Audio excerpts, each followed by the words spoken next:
বন্ধুরা, আজ সানডে, তাই স্পেশাল কিছু।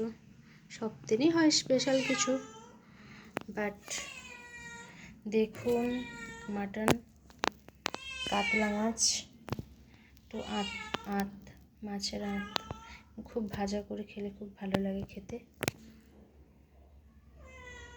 তো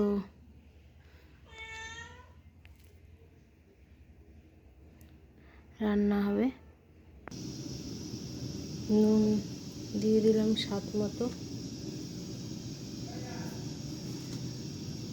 মাছে অল্প নুন মাখিয়ে দিলাম,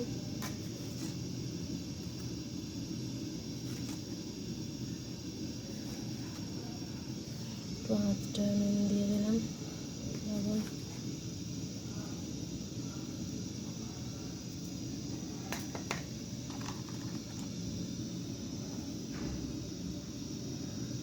তো হলুদ দিয়ে দিলাম, মাছেও হলুদ দিয়ে দিলাম, ভাজাতে হলুদ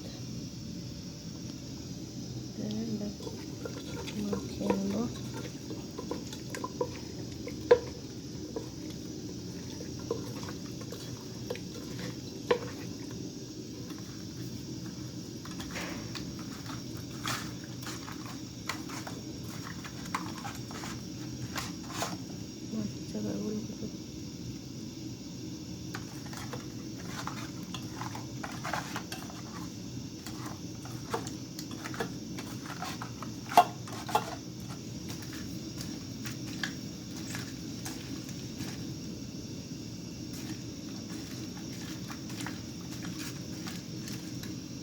সাথে উচ্ছে বেগুন কেটে নিয়েছি, মটনটা বসিয়ে দিয়েছি, মাছগুলো ভাজার জন্য দিয়ে দিলাম।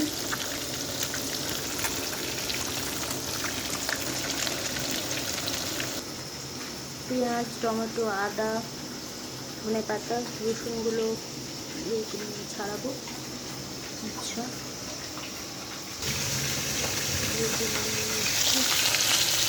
মাছ ভাজা কমপ্লিট হয়ে গেল,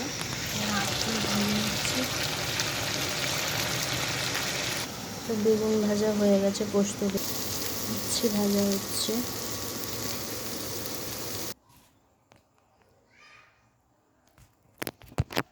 বেগুন ভাজা হচ্ছে, হাত ভাজা, মাছ ভাজা সব কমপ্লিট। প্রেসার কুকারে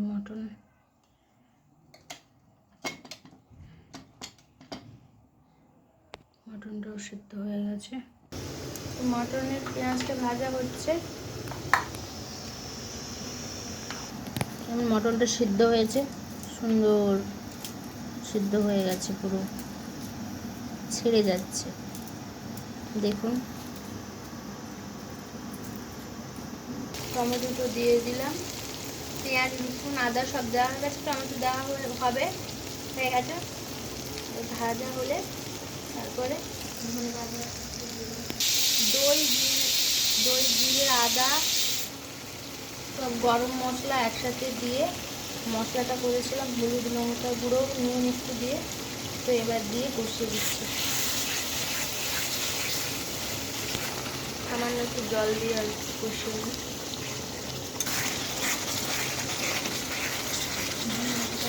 দিয়ে দিলাম,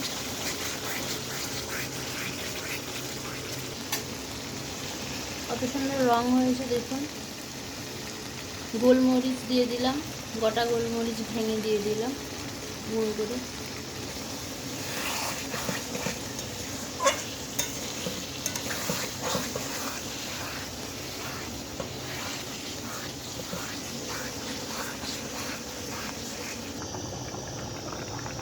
জল দিয়ে ফুটিয়ে নিচ্ছি, ফুটিয়ে শেষ হয়ে গেলে নামিয়ে নেব।